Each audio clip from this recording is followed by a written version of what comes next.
Le Nouvel Esprit Public, Philippe Meyer, bonjour.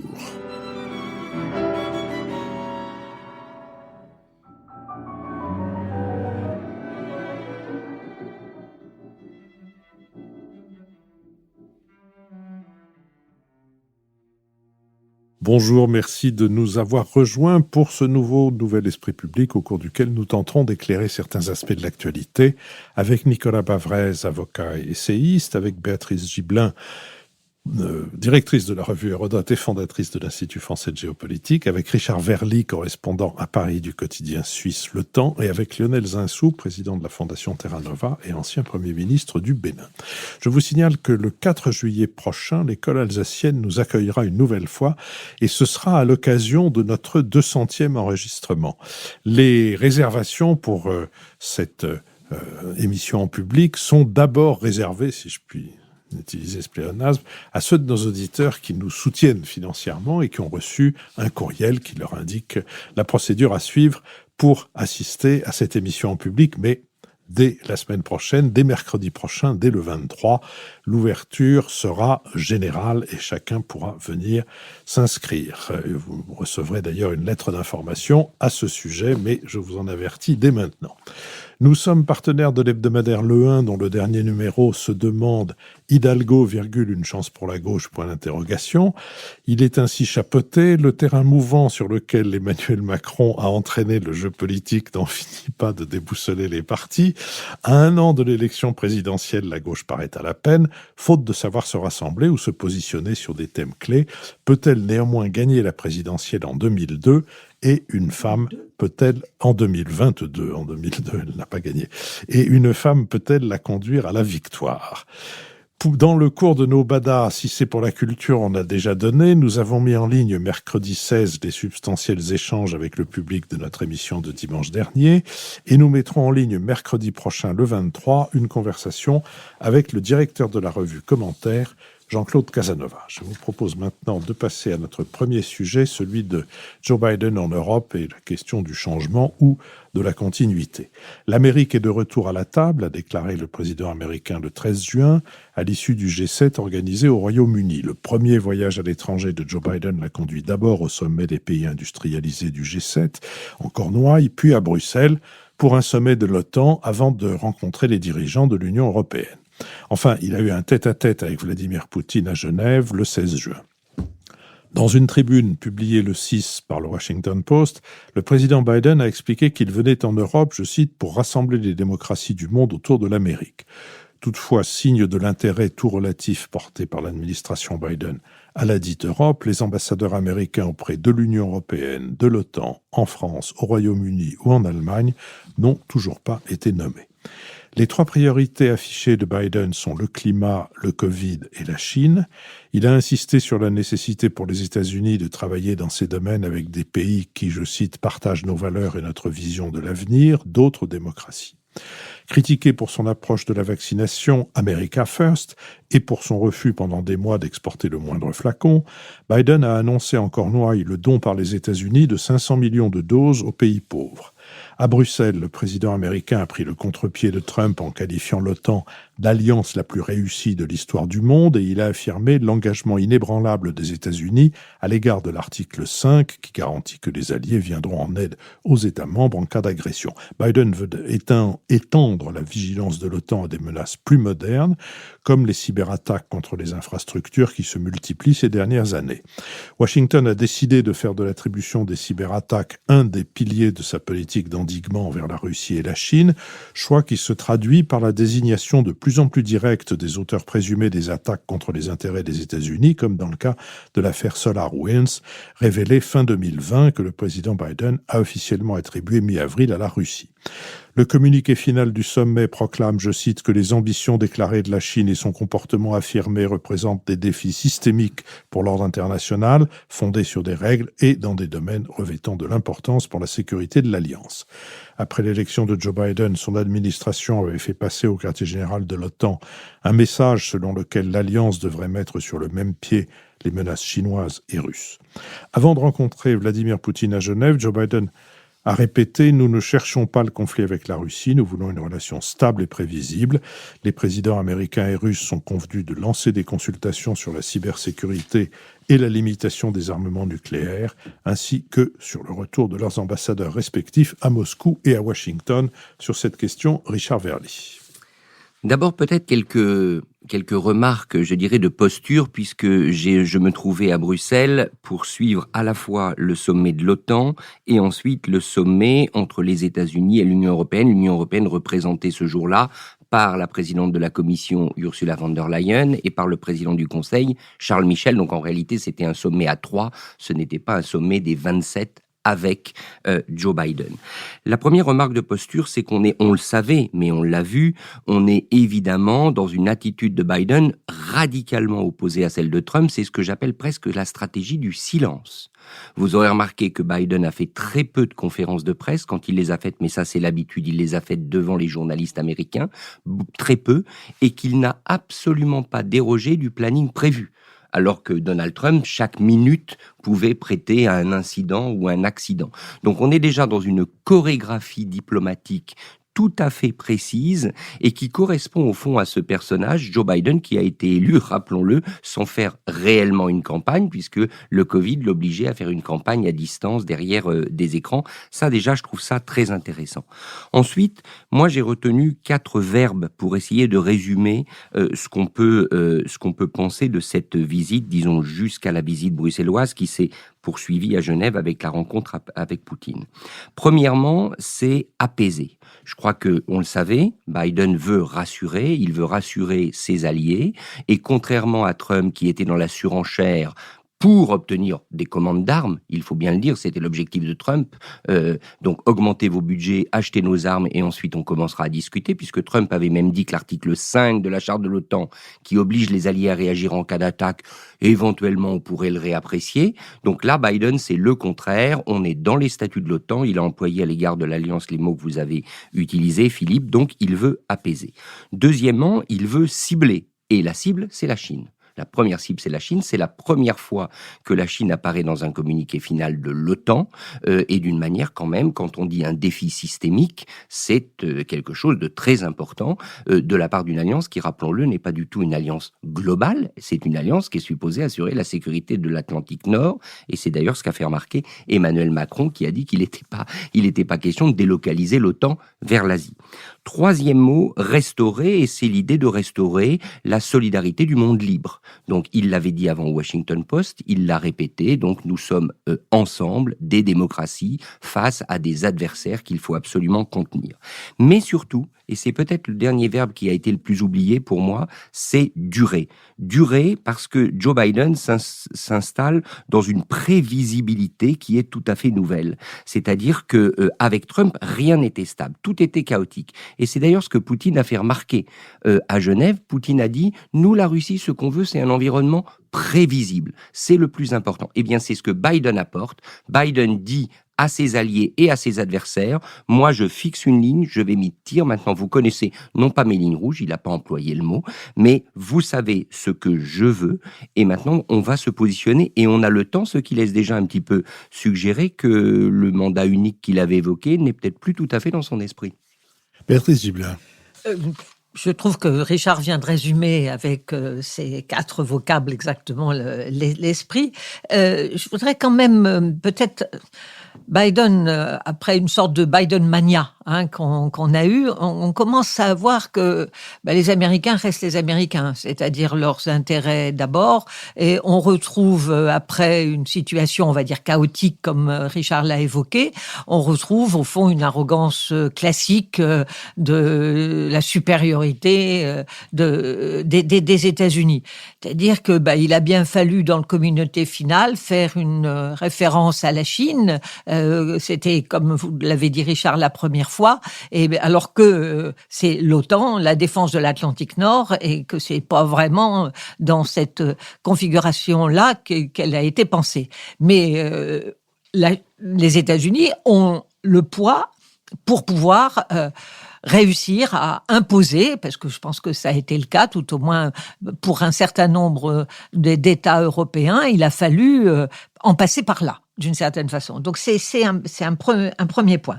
Le deuxième point qui me semble très important, et là peut-être un peu plus préoccupant, c'est-à-dire le fameux article 5. Nous pourrons intervenir, vous nous retrouvez, on interviendra en cas de nécessité, et en précisant en cas de nécessité de cyberattaque. Et c'est ça que là, je trouve la chose un peu plus préoccupante. Parce que cyberattaque, c'est toujours très difficile de savoir réellement qui a mené l'attaque. Et si on décide d'intervenir, on intervient comment ? Est-ce qu'on intervient dans le même domaine ? Et avec quel niveau de riposte, ce qui est loin d'être évident, ou est-ce qu'on intervient avec les moyens classiques, c'est-à-dire avec une armée de terre, avec l'air. Donc cette petite référence qui est passée où on peut se dire c'est formidable, même dans le domaine de cyberattaque, voilà, les États-Unis sont avec nous. Je pense que c'est quelque chose qui peut s'avérer extrêmement dangereux.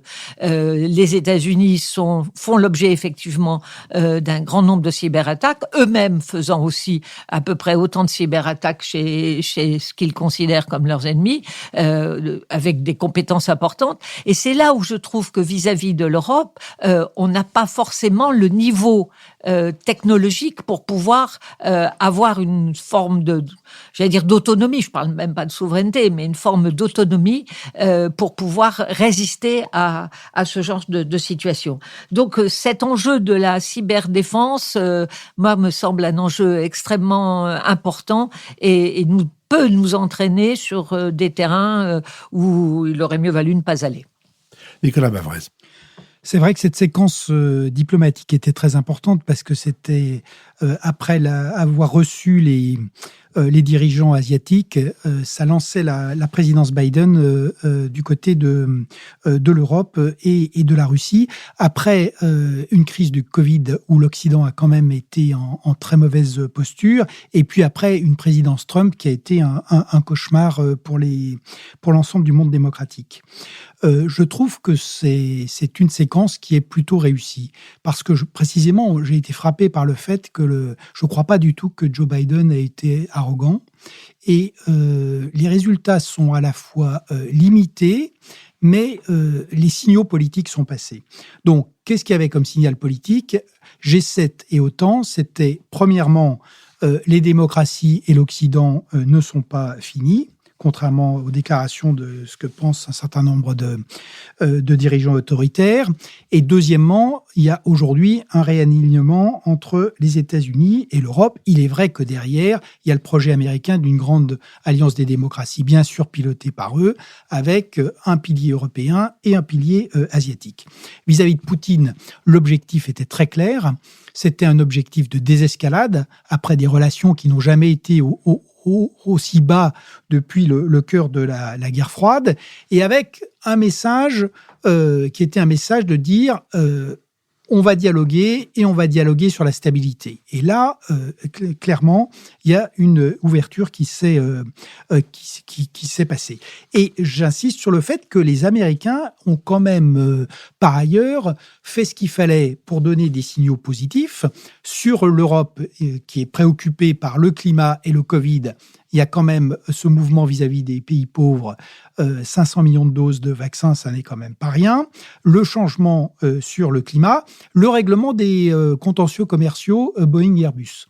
Côté Poutine, il y a eu deux choses importantes, la prolongation de l'accord New Start et la levée des sanctions sur Nord Stream 2. Le tout avant les sommets. Donc, ce qui était dit par Richard Verly est juste, c'est-à-dire que derrière, on a quand même le retour à un degré de professionnalisme et de maîtrise de la diplomatie américaine qu'on n'avait pas connu depuis longtemps. Alors, cela dit, notre question, est-ce que l'Amérique est de retour ?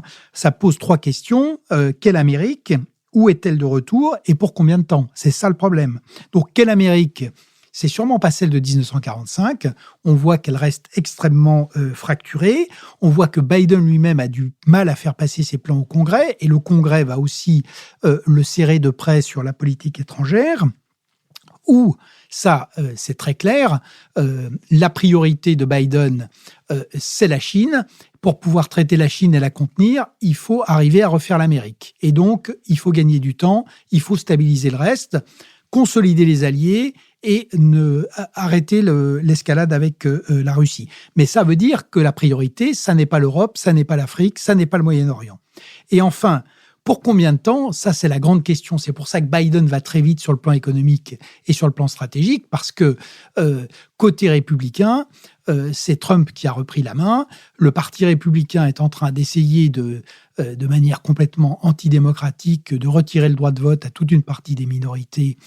Et donc, le problème intérieur américain est gigantesque et va se reposer très vite. Pour répondre à Elisabeth Gibelin, le problème, Béatrice Gibelin, excusez-moi, c'est le problème de l'Europe, c'est surtout le problème de l'Europe et pas tellement le problème de la manière dont elle est traitée par les États-Unis.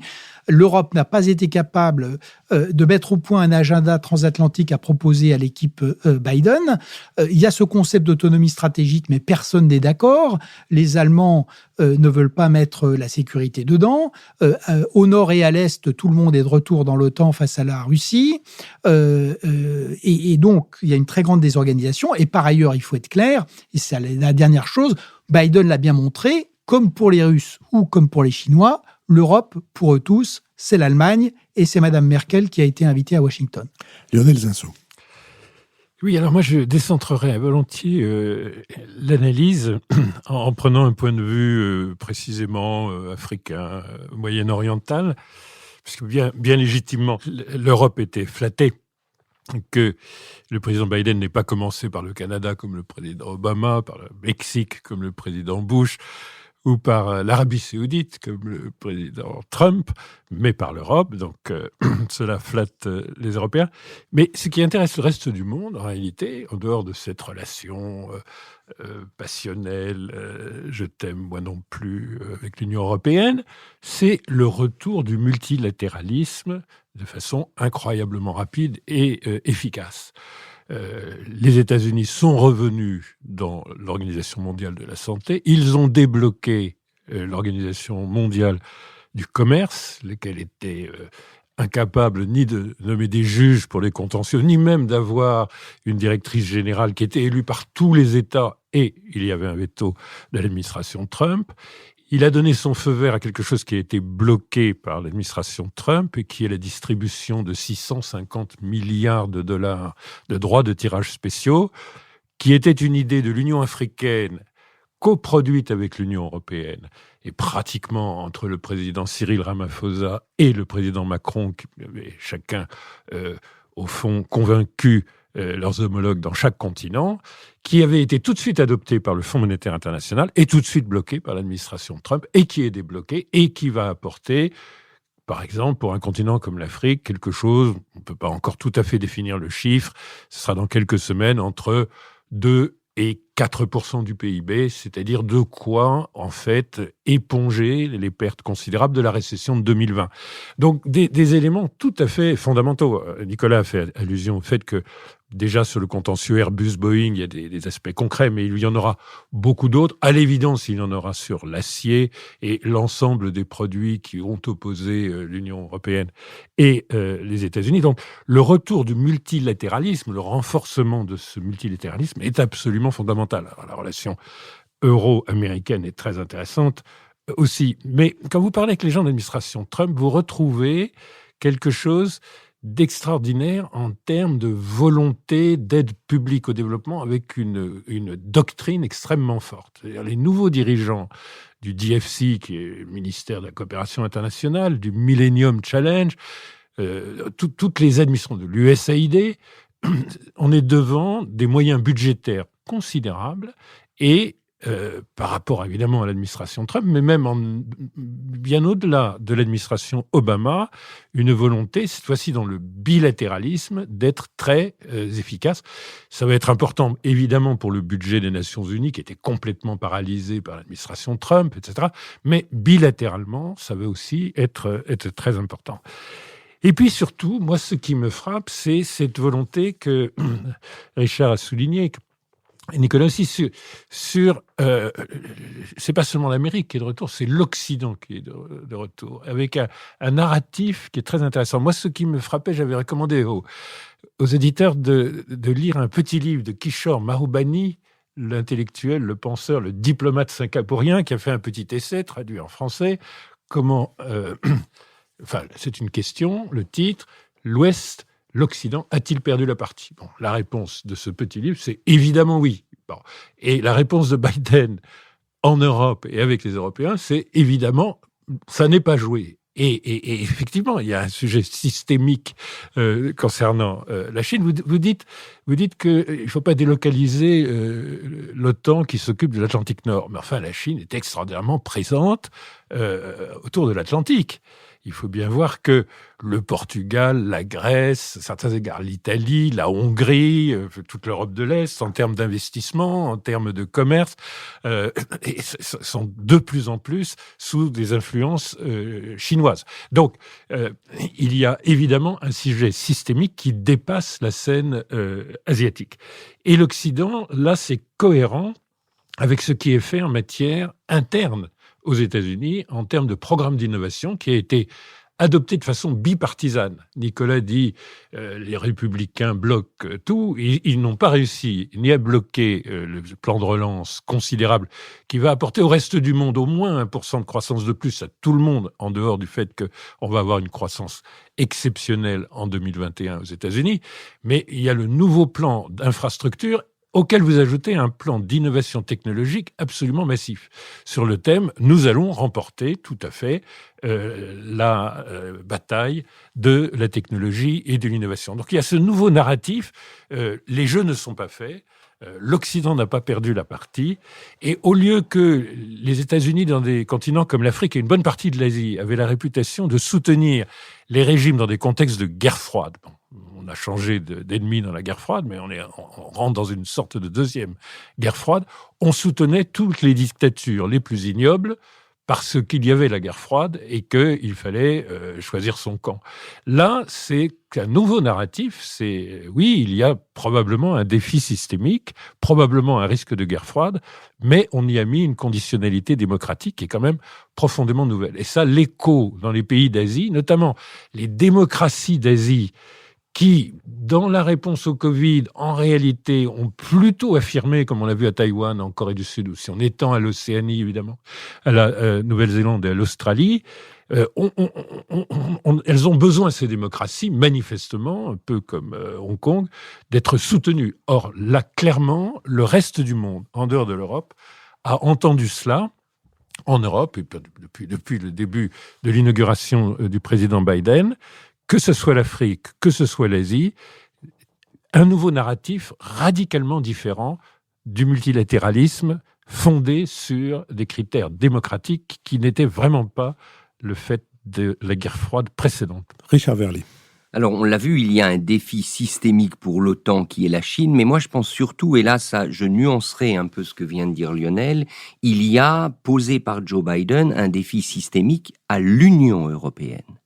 Parce qu'au fond, si vous analysez, et c'est dit dans le communiqué de l'OTAN, le défi chinois n'est pas un défi militaire. C'est en partie un défi militaire parce que la Chine déploie ses troupes, s'équipe, etc., etc. Mais c'est un défi économique, c'est un défi technologique.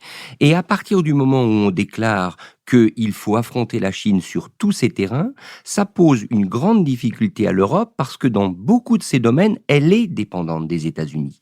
Et donc, le risque, c'est que la dépendance des Européens envers les États-Unis pour affronter ces défis chinois multiples va s'accroître. Le deuxième risque, eh bien, c'est qu'à partir du moment où on parle de modèle démocratique ou de conditionnalité démocratique, eh bien, cette conditionnalité démocratique, elle ne vaut pas seulement pour l'Asie lointaine, elle vaut aussi au sein de l'Europe. Et donc moi, je suis curieux de voir dans les années à venir ou dans les mois à venir, quelle va être l'attitude de l'administration Biden par rapport aux pays de l'Est européen, on pense notamment à la Hongrie et autres, qui eux, si on leur applique des conditions démocratiques, eh bien, posent pas mal de difficultés et de questions. Et vous noterez que sur ce sujet-là, pour l'instant, les États-Unis n'ont rien dit. Béatrice Gibelin. Oui, je reviens sur quand même cette question de la Chine.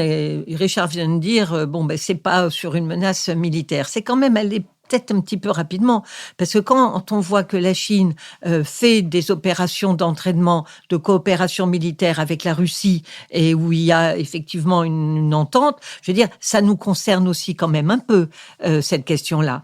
Et on doit un petit peu se préoccupé de cela. Moi, je veux bien qu'on ait une Chine qui dise toujours mais nous, non, on n'a que des intentions pacifiques et bon, peut-être pas tout à fait en mer de Chine du Sud, peut-être que là, on pourrait revoir un peu les choses, mais il n'y a pas de raison, nous n'intervenons pas comme les États-Unis interviennent, etc. Néanmoins, on peut pas douter de la conviction d'un certain nombre, en tout cas de Chinois, de se dire que ils sont l'empire du milieu et qui vont redevenir l'empire du milieu et qui vont reprendre une position hégémonique qu'ils pouvaient avoir. Petite anecdote, je ne sais pas si vous avez vu dans le monde le mouvement qu'il y a chez des jeunes Chinois qui demandent le droit à la paresse et qui décident de ne plus se lever. Et que, effectivement, la vie où on doit travailler 10-12 heures par jour pour un salaire de misère, eh bien non, merci. Pas question que ce soit pour eux. Donc, on ne peut pas désespérer de tout et il est possible qu'il y ait des problèmes internes qui se posent. Voilà. La deuxième chose qui me semble importante, c'est la séduction qu'a pu exercer la Chine. Et vous parliez très justement de la Hongrie, où ils réalisent un immense campus pour accueillir des étudiants chinois et qui seront réservés à des étudiants chinois pour le moment en tout cas, mais c'est la Hongrie qui devra payer l'essentiel d'une partie de la construction et de l'entretien de ce campus. Je suis pas sûre que ça soit un modèle qui séduise très longtemps un certain nombre de gens. Les Grecs en reviennent, vous savez, les nouvelles routes de la soie qui ont été un emballement pour un certain nombre de pays. À y bien regarder de nouveau, on commence à voir les choses sensiblement différemment. Donc, wait and see. À propos des Chinois qui ne veulent plus se lever, Paul Lafargue, dans le droit à la paresse, disait que les Auvergnats sont les Chinois de l'Europe. Je vais donc me mettre à surveiller les Auvergnats. S'ils ne veulent plus se lever non plus, on est dans une mauvaise passe. Je vous propose que nous passions à notre sujet suivant, qui est celui de la France au Sahel et de ses armées. Plus de 8 ans après l'intervention militaire française au Mali, qui avait permis en 2012 de sauver sa capitale, Bamako, des groupes armés djihadistes, et 2 semaines après la survenue d'un nouveau coup d'État dans ce pays, le président Macron a annoncé le 10 juin la fin de l'opération Barkhane en tant qu'opération extérieure et la transformation profonde de la présence française au Sahel. Sans s'engager sur un calendrier ou une réduction chiffrée des effectifs, le chef de l'État a décidé d'un retrait progressif des forces françaises. Le rôle de la France, a-t-il dit, n'est pas de se substituer à perpétuité aux États du Sahel. Et il refuse de voir l'armée française sécuriser des zones auparavant contrôlées par les terroristes sans réengagement des États, essentiellement du Mali. Toutefois, Emmanuel Macron n'a pas annoncé un départ définitif et complet du Sahel. Le plan de sortie se veut progressif. Aujourd'hui, Paris déploie quelques 5100 soldats sur 11 bases militaires, dont 6 au Mali. Les autres sont au Tchad, au Niger et au Burkina Faso. Et ces soldats sont déployés en soutien aux armées des États du Sahel, qui peinent à combattre seuls les djihadistes du groupe État islamique et Al-Qaïda. Après le second coup d'État au Mali en mai, la France a gelé cette mission d'accompagnement et veut désormais se concentrer sur la lutte ciblée contre les djihadistes. La future présence française au Mali devrait s'organiser autour de 2 axes. Un premier pilier poursuivra la coopération avec les partenaires locaux. La mission de formation de l'Union européenne au Mali en sera l'axe central. L'autre pilier se concentrera sur la lutte. Elle compte 600 militaires des forces spéciales, dont 300 Français et 300 Européens. Ces missions consistent à former et accompagner au combat les armées locales. Le 13 juin, rejetant tout lien avec la décision de clore l'opération Barkhane, le chef d'état-major des armées, chef d'état-major depuis juillet 2017, le général François Lecointre, a annoncé qu'il quitterait ses fonctions en juillet prochain.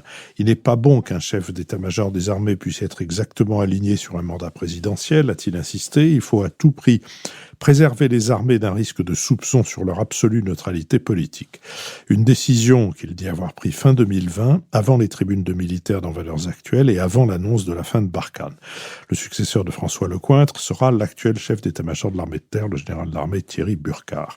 À court terme, ce nouveau chef d'état-major devra gérer la fin de l'opération Barkhane et la transformation de l'intervention militaire française au Sahel. Sur cette question, Nicolas Bavrez. L'armée est connue a priori pour être la grande muette, mais c'est une grande muette face à beaucoup d'événements simultanés qui amènent à essayer de réfléchir à cette question qui est souvent uniquement une affaire de spécialistes. Donc, comme vous l'avez rappelé, on a le départ du général Lecointre, c'est sa décision. 4 ans après le départ forcé et dans des conditions très controversées du général de Villiers, des tribunes à répétition de militaires dans Valeurs actuelles, ce qui est inhabituel, l'arrêt de Barkhane, et il faut le rappeler, du côté de l'OTAN, 2 mouvements importants.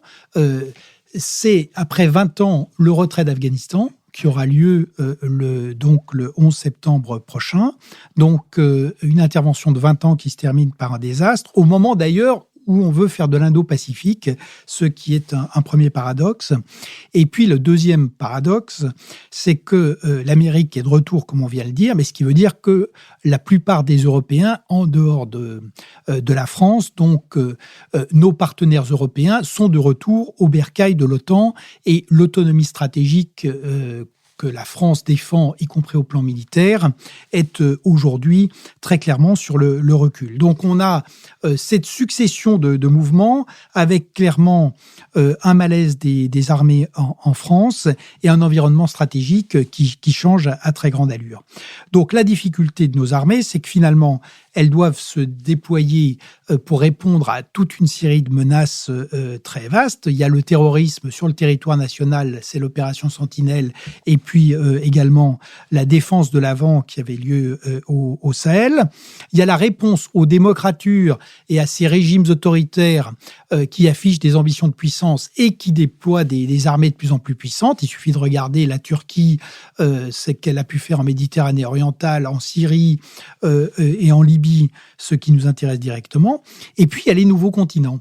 Les nouveaux continents, c'est ce qui se passe dans les pôles. On voit que la Chine s'installe. Ce qui se passe dans l'espace, ce qui se passe dans le cyberespace surtout, où là, on a 3 menaces sur les infrastructures publiques, sur les rançons demandées aux entreprises et sur la désinformation qu'on a vu, par exemple, pendant le Covid. Donc, les armées françaises restent clairement un pôle d'excellence, mais elles souffrent d'un énorme grand écart entre leurs missions qui se sont multipliées et les moyens.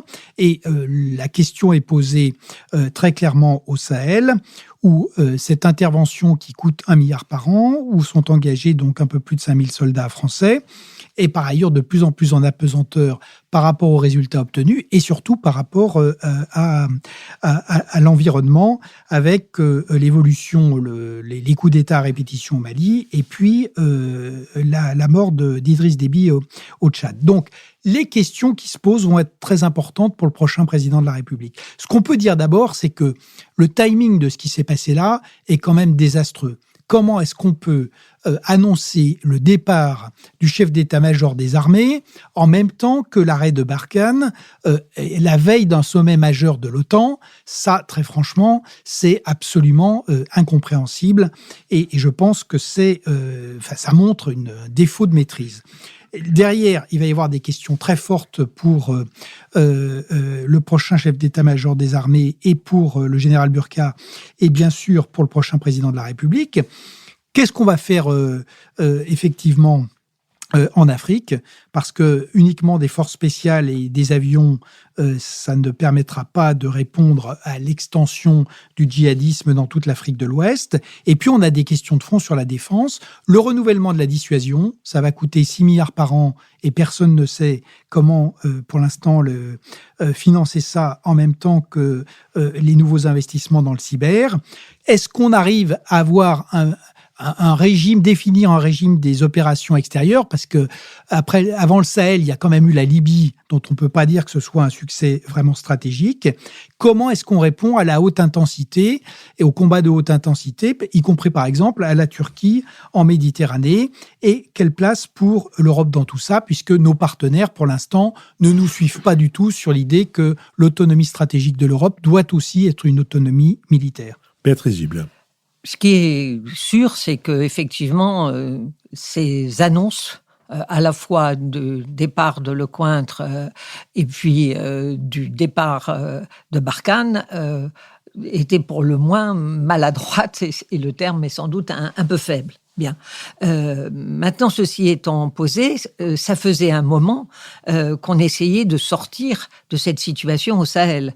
Ça faisait un moment qu'on se rendait bien compte que les choses ne s'arrangeaient pas, même s'il y a des succès dans la liquidation d'un certain nombre de leaders de ces différents groupes, peut-être religieux, mais aussi de grands trafiquants, pour une grande partie d'entre eux, et qu'on ne savait pas comment en sortir. Alors, le coup d'État dans le coup d'État a été une opportunité pour se dire on se retire parce que on ne peut pas cautionner ce genre de choses. Bon, ça a été bien évidemment un prétexte qui s'était accéléré aussi avec la mort d'Idriss Déby et ne sachant pas très bien comment les choses peuvent aussi tourner dans le cadre du Tchad. Bon, donc on a, j'allais dire d'une certaine façon, sauté sur l'occasion pour cela. Parce que cette affaire était quand même depuis un moment très très mal emmanchée. 5100 hommes, bon, plus effectivement la MINUSMA et autres, sur un territoire absolument immense qui est le désert du Sahara, avec des gens qui, eux, connaissent très très bien le terrain, même si vous avez des équipements extrêmement performants, des mini-drones la nuit, etc., vous pouvez pas tenir un territoire comme ça. Et en plus, comme l'a rappelé Nicolas, 1 milliard d'euros par an pour des résultats qui ne sont pas à la hauteur des attentes, et puis surtout, quelle finalité, dans la mesure où on avait eu une extension, effectivement, du djihadisme sur le Niger, sur le Burkina Faso, et où on voyait avec, effectivement, des massacres récemment encore dans un village d'une région du Burkina Faso qui était une région très, très calme et qui, c'est important à dire, une région qui n'avait pas connu l'histoire de l'esclavage.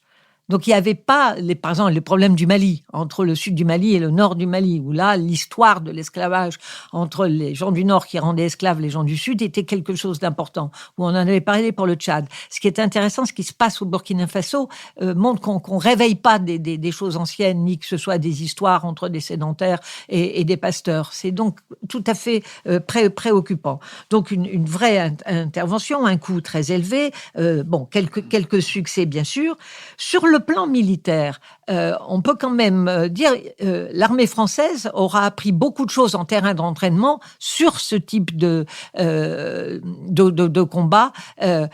Incontestablement, on a testé du matériel, on a des commandos qui ont eu un terrain d'entraînement extrêmement important.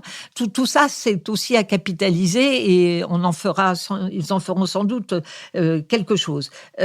Mais cette préoccupation aussi qu'il y avait, on n'en a pas dit un mot, c'est qu'une partie de la population, en particulier jeune à Bamako, voyait de façon de plus en plus négative cette présence française. Je ne suis pas sûre qu'il en soit de même dans les lieux d'intervention au nord du Mali. Mais ce qui est sûr, c'est qu'il y avait véritablement une montée à l'opposition, franchement, à cette présence française, et il était donc important d'en sortir. Ça pose une question importante, c'est le soutien apporté à des régimes qui sont des régimes corrompus, faillis pour une grande part, au nom d'accords passés et au-delà peut-être du raisonnable, nous entraîne parfois à des situations pour le moins contestables. Et que un certain nombre, que ce soit d'ambassadeurs, je pense à Ruffin par exemple, ou à des prises de position qui ont été publiques, mettant en cause l'État, par exemple, du Mali ou d'autres États, ils l'ont quand même payé très vite en étant mis à la marge. Il va peut-être falloir qu'on revienne un peu là-dessus. Richard Verly. Je crois qu'il n'y a rien de pire, et on l'a vu en Afghanistan et avant cela sur d'autres théâtres, il n'y a rien de pire pour une armée que de gagner une guerre qu'elle s'est condamnée à perdre. Et je pense que c'est la situation au Sahel aujourd'hui pour l'armée française. Alors là, je serai pas tout à fait en accord avec Béatrice. Quand même, si l'on regarde le point de départ qui était celui de 2013, cette guerre du Sahel, compliquée, difficile, sur un terrain que l'armée française connaissait, mais il y a bien longtemps, à l'époque coloniale, cette guerre a été gagnée. Donc l'objectif militaire a été rempli. La difficulté, c'est que les militaires français savent très bien que ce n'est pas tenable. Et on commence à le voir maintenant. Et c'est pas tenable pour 2 raisons.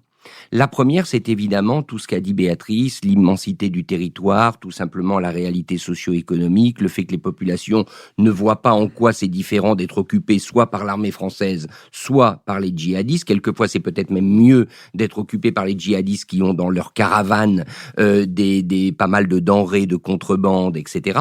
Donc, ce n'est pas tenable dans la durée. Mais il y a une autre raison, et c'est là où on vient au 2e coup d'État qui a eu lieu au Mali, et c'est tout le problème de ces interventions en terre africaine, et là je pense que Lionel aura peut-être des choses à dire, c'est que quand vous formez des troupes d'élite dans une armée africaine, en l'occurrence l'armée malienne, eh bien très vite, elle se retourne contre le gouvernement en place. Et c'était d'ailleurs ce que redoutait Feu Idriss Déby, c'est-à-dire qu'à travers toutes les opérations menées par l'armée française et le G5 Sahel, on forme des ceinturions, en quelque sorte, dans ces armées africaines, lesquelles, sitôt qu'ils ont les armes, la compétence et le savoir-faire, se retournent contre les gouvernements en place pour prendre le pouvoir. Et donc, de ce point de vue, c'était absolument pas tenable. Et je vois dans la décision d'Emmanuel Macron, au fond, l'idée de partir, de quitter ce théâtre au bon moment, ce que les Américains n'ont pas su faire en Afghanistan, d'autant, petite incise économique, que Barkhane coûte 1 milliard d'euros par an, l'Afghanistan en coûtait des dizaines, voire peut-être des centaines de milliards. La grande différence, c'est que le milliard d'euros de Barkhane ne va pas seulement à de l'équipement français, alors que l'Afghanistan, c'était uniquement de l'équipement américain, donc ça permettait au moins à l'industrie de défense américaine de prospérer. Et là, j'en viens au départ du chef d'état-major, à mon avis. Alors moi, c'est assez amusant, j'ai écrit dans Le Temps un article assez sévère sur cette annonce, et je me suis pris une dégelée de réactions sur les médias sociaux, de militaires ou de gens proches des milieux de l'armée qui m'ont dit « Vous ne comprenez rien à l'armée française, au contraire, cette démission montre que tout va très bien ». Alors là, j'avoue que je comprends pas. Si cette démission montre que tout va très bien, il faut m'expliquer. Et c'est ce que je voulais dire, c'est qu'on entre dans une zone de flou qui est liée évidemment à l'élection présidentielle. Parce qu'avoir un tel flottement à la fois stratégique sur Barkhane, incapacité d'emmener davantage de pays européens dans l'opération Takuba des forces spéciales, et quand même ce flou au sommet de l'armée avec le départ du chef d'état-major dans une période de présidentielle, c'est jamais bon, et ça prouve qu'Emmanuel Macron, depuis le début de son quinquennat, n'a pas réussi au fond à trouver ses marques vis-à-vis de l'armée. Je suis pas sûr que l'opération Takuba soit au centre des débats de l'élection présidentielle, mais elle devrait y être. Richard a raison. Lionel Zinsou. Oui, alors, moi je salue ce que vient de dire Richard sur le fait que l'opération Barkhane, comme l'opération Serval qui avait sauvé Bamako au début de l'année 2013, l'opération Barkhane est réussie. Je crois que, comme ça ne transparaît pas dans beaucoup de commentaires, c'est important de le dire, il n'y a aucun doute que le rapport des forces entre les forces de sécurité des pays du Sahel et les terroristes ne donnait aucune chance à ces États de résister. Et depuis 8 ans, au fond, il y a eu une forme de résilience. Ces États existent encore. Vous savez, les croissances des 8 dernières années du Niger, du Burkina et du Mali, c'est une croissance économique moyenne de 5% par an. C'est-à-dire qu'il y a eu, au fond, une capacité de résilience des populations. Parce qu'on insiste toujours sur l'État failli, la misère, etc. Oui, enfin, c'est sous une pression sécuritaire extrême, il y a eu des éléments de résilience grâce à l'opération Barkhane. De même qu'on ne parle jamais, dans la Corne de l'Afrique, d'une autre opération, cette fois-ci beaucoup plus européenne, et qui, à mon avis, pour le nouveau Barkhane, ressemblera peut-être un peu plus à celle-ci, celle des marines de l'Union européenne, qui ont éradiquer la piraterie au large de la Corne de l'Afrique, de la Somalie, permis le fonctionnement normal des transports mondiaux à travers le détroit de Bab el-Mandeb et vers le canal de Suez, ce qui est une victoire éclatante, inconnue de l'opinion française et de l'opinion européenne en général, et une première affirmation d'une souveraineté et d'une identité stratégique de l'Union européenne, et qui est en train de se déployer maintenant dans le golfe de Guinée, dans la mesure où, au large du Nigeria, il y a un phénomène de piraterie qui est moins important qu'au niveau de la Corne de l'Afrique, mais qui existe. Donc c'est important de le dire. Je salue aussi ce qu'a dit Béatrice sur l'immensité du territoire, comment on le contrôle. 5100 soldats, plus 3000 entre leur participation à la MINUSMA, c'est-à-dire la force des casques bleus de l'ONU, et le régiment travaillant avec Barkhane venant du Tchad. Il y a 5 millions de kilomètres carrés. Le total, j'ai fait le total, pour les 5 pays du Sahel, des forces de police, de gendarmerie et des forces militaires, accrues des aides européennes, de renseignements américains, des Tchadiens qui sont un peu éloignés du terrain malien, etc. Mais 150 000 personnels des forces de sécurité. C'est pas 300 000 comme en France pour un territoire 10 fois plus petit. C'est la moitié pour un territoire 10 fois plus petit. Et parfois, les dirigeants de ces pays font valoir que nous sommes au Sahel, dans les pays qui ont non seulement le moins de médecins par millier d'habitants, mais le moins de gendarmes, le moins de policiers et le moins de soldats. Et donc, il est clair qu'il va falloir inventer un nouveau Barkhane, parce qu'il est absolument évident que le Mali ne va pas rester livré à lui-même. Il y a toute une réponse de l'Union africaine qui se prépare, mais qu'il faut financer. C'est une réponse de paix et sécurité. Il y a un fonds qui a été créé pour avoir des casques verts efficaces. C'est-à-dire, il va falloir qu'il y ait beaucoup plus... Il faut qu'il y ait beaucoup plus de soldats, mais beaucoup plus dans des proportions considérables, et de gendarmes et de policiers. C'est bien de dire que les États sont faillis, mais les ajustements structurels de la fin des années 90, du début des années 2000, ont consisté à démanteler les administrations réputées pléthoriques, les forces de sécurité de ne pas les développer, de réduire le service public. Et ensuite, on s'étonne que les États aient du mal à avoir une emprise, à gérer, à assurer le fonctionnement. Bon. Et puis, vous avez tous fait référence aux milliards de Barkhane. 1 milliard de Barkhane, d'abord, à mon avis, c'est le double.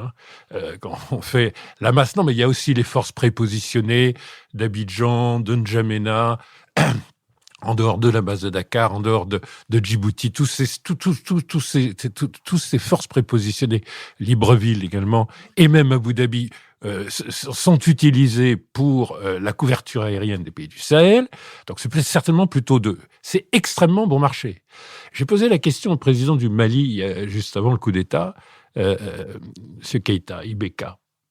Je lui dis, avec le Qatar qui a cessé de financer ouvertement les djihadistes dans le Sahel, dites-moi au moins si leurs ressources financières à ces terroristes baissent. Il m'a dit, elles sont en très forte augmentation.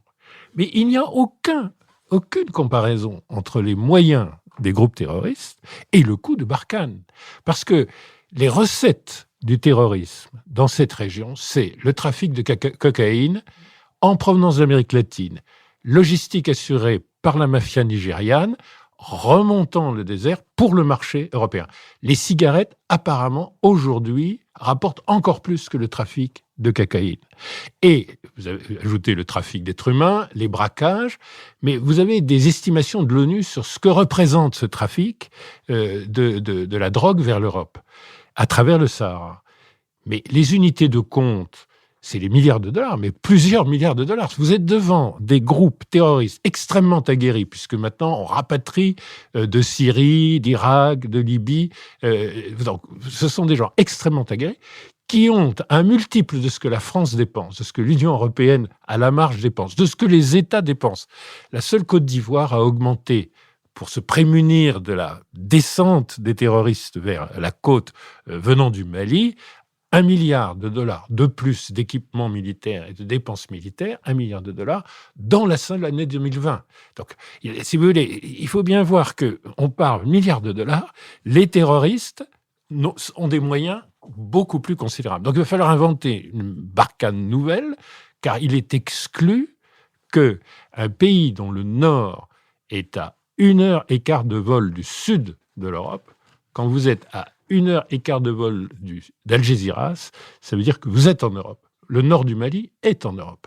Et par ailleurs, il est clair que les terroristes vont descendre jusqu'aux côtes, ce qui va menacer... Bon, le Nigeria est déjà profondément altéré. Ça sera le Bénin, le Togo, le Ghana, la Côte d'Ivoire.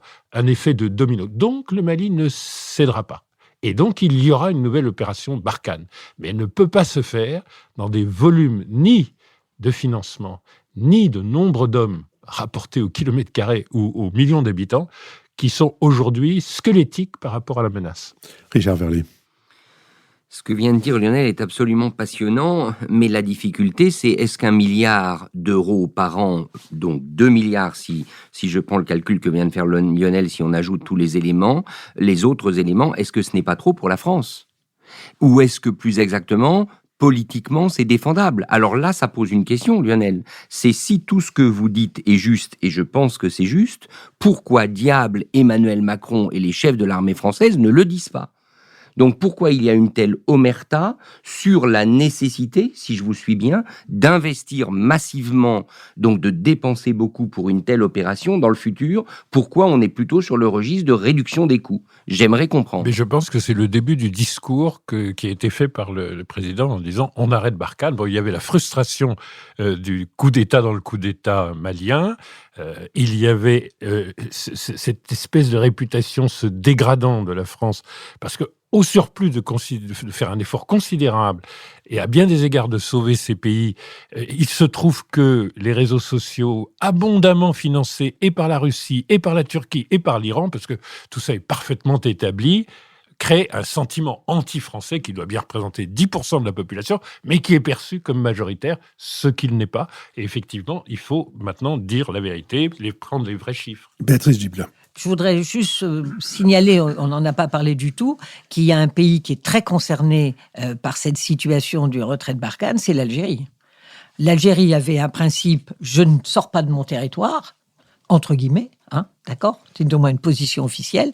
Entre guillemets, quand même. Oui, parce oui, il est possible qu'elle soit sortie pour faire toute la supply chain des terroristes. Exactement. Et qu'elle ait exporté les terroristes, ses propres terroristes. On n'est est pas complètement exclu. Non, mais c'est même pas du tout exclu. Mais cette fois-ci, elle va se retrouver dans un autre type de position. Et compte tenu de cette situation interne, avec un baril qui serait très, très faible, ça serait difficile. Avec un baril qui remonte, on peut retrouver une marge de manœuvre. C'est pour elle la possibilité d'avoir une place régionale qu'elle pourrait tenir. Donc, on n'en a pas fini avec ça. J'ai peut-être un naturel optimiste, mais je n'ai pas une vision aussi pessimiste de un Sahel qui va s'enflammer de l'ouest à l'est, avec une descente au sud très massive, avec un islamisme politique qui se répandrait partout. Nicolas Bavrez. Pour rappeler d'abord que donc les armées françaises, c'est un vrai actif pour l'Union européenne avec le Brexit. Donc c'est le dernier pays qui a une dissuasion nucléaire, un modèle complet d'armée, une capacité d'entrer en premier sur des théâtres d'opérations complexes et surtout qui a l'expérience du combat pratiquement ininterrompue. Alors cela dit, on ne fait pas des opérations extérieures pour entraîner des troupes. Ça n'a pas de sens. Et je crois que ce qui a été rappelé sur le succès proprement militaire est juste, mais il ne faut pas confondre le côté tactique et le côté stratégique. J'ai rappelé la Libye. Tactiquement, militairement, c'est une opération qui est parfaitement réussie. Stratégiquement, c'est un désastre. Et donc, c'est un peu ce qui est en train de se passer au Sahel. Et sur la suite, moi, je suis à l'inverse de... La suite est sans doute indispensable, mais elle est très compliquée. Pourquoi ? Pour deux raisons très simples. C'est qu'on explique qu'on se retire parce qu'on va faire davantage appel aux États de la région. Or, c'est l'effondrement de ces États et notamment les coups d'État militaires qui font qu'on explique qu'on part pour ça. Donc, il y a quand même une énorme contradiction. Quant aux Européens, en fait, on leur dit « Venez nous aider dans Takuba », parce que on va se retirer. Et donc, il faut reconnaître que c'est quand même assez moyennement vendeur pour ceux à qui on demande de venir. Et derrière, juste un mot sur je pense que derrière ça, en tout cas, chez le président de la République, on voit qu'il y a très clairement deux politiques africaines. Il y en a une qui était héritière du passé, qui était la France-Afrique et ses interventions militaires. Et il la déteste, cette politique, et donc il a fini par en tirer les conséquences. Et il y a l'autre politique qu'il avait amorcée dans son discours de Ouagadougou, qu'il a menée au Rwanda, qu'il a mené également récemment en Afrique du Sud et qui est, entre guillemets, de parier sur une nouvelle Afrique du XXIe siècle. Et ça, c'est beaucoup plus proche de ce qu'il connaît. Et c'est vrai que le paradoxe d'Emmanuel Macron, c'est qu'il termine son quinquennat comme il l'a commencé, avec une crise existentielle avec les armées. On voit que ce domaine du régalien est un domaine qu'il n'a jamais compris, qu'il n'aime pas et qui manque terriblement dans le bilan de son quinquennat. Je vous remercie, l'heure a sonné de notre dernière séquence, la séquence des brèves, que j'ouvrirai en rappelant ce que j'ai dit au début de l'émission. C'est à partir de mercredi 23, mercredi de la semaine prochaine, que tous et chacun, toutes et chacune pourront s'inscrire à notre 200e émission le 4 juillet, le dimanche 4 juillet, au théâtre Pierre Lamy de l'École alsacienne. Vous trouvez sur notre site le moyen de vous inscrire facilement. Par ailleurs, je recommanderai un livre délicieux de Jonathan Coe, le romancier britannique. Ce livre s'intitule Billy Wilder et moi. L'héroïne en est une gréco-britannique qui se trouve entraînée par hasard un jour aux États-Unis, où elle est en voyage à 20 ans dans un restaurant où elle se trouve à la table de Billy Wilder. Commence une longue relation, je dirais à la fois paternelle et en même temps de travail, puisqu'elle sera amenée à travailler et à être l'interprète de Billy Wilder en Grèce pour le tournage de son dernier film, Fedora.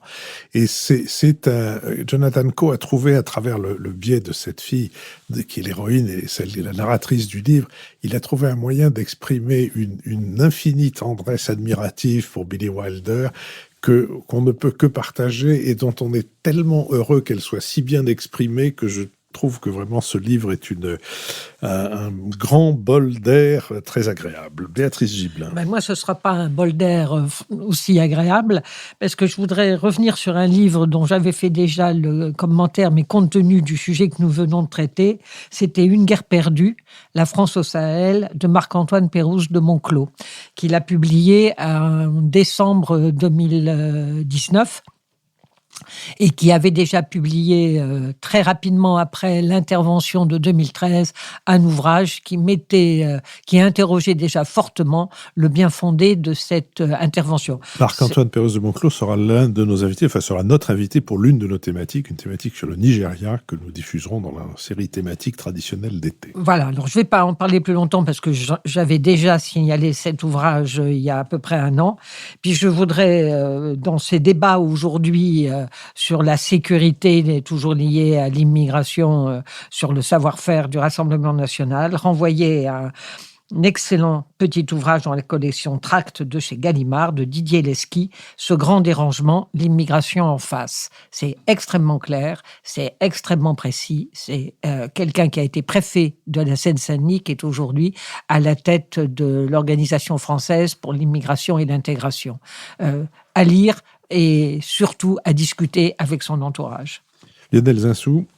Moi, je ferais volontiers une lecture un petit peu plus brève, 27 pages d'une note de Terra Nova par Pascal Canfin, qui a été très bien relayée avec les bonnes feuilles dans Le Monde, dans les Échos, et qui propose un concept intéressant contre la démondialisation proposé par les extrêmes, par les populismes, un concept de mondialisation progressiste sur des valeurs européennes et très centré évidemment sur la transition énergétique et toutes les capacités d'innovation, de création d'emplois, de rebond de la richesse.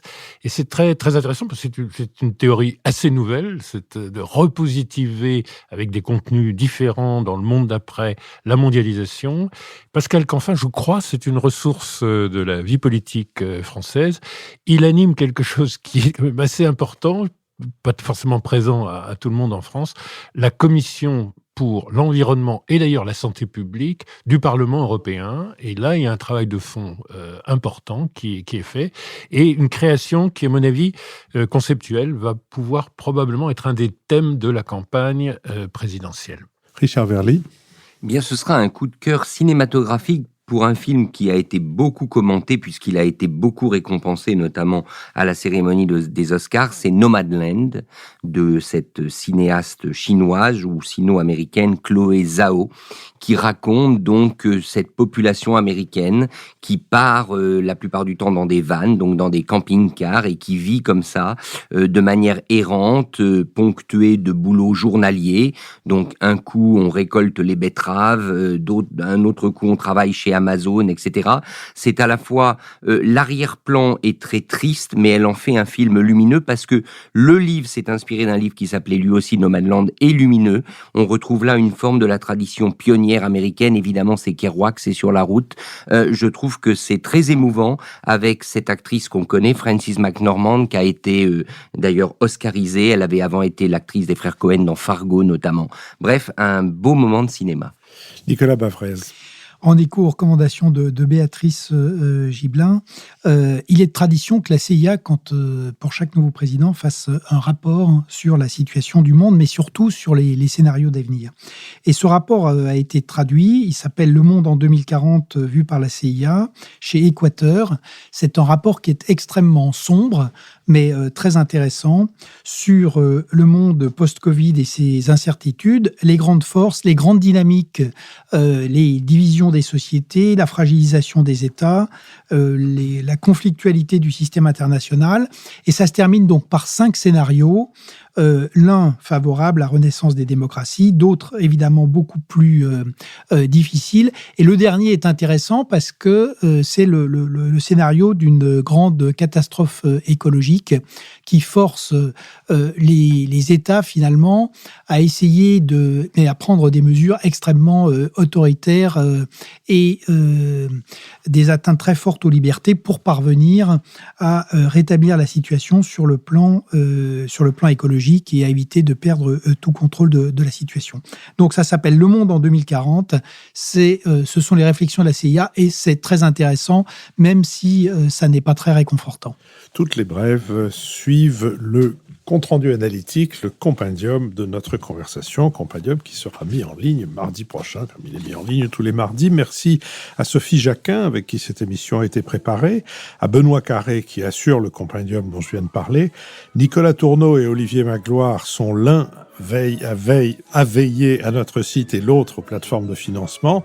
Julien Neuville et Nouvelles Écoutes nous produisent et c'est Adrien Beccaria qui nous a enregistrés aujourd'hui. Je vous dis donc à la semaine prochaine et à mardi pour la publication de notre compendium, à mercredi pour la mise en ligne de notre BADA avec Jean-Claude Casanova et à mercredi aussi si vous voulez vous inscrire pour le 4 juillet en public à l'école alsacienne.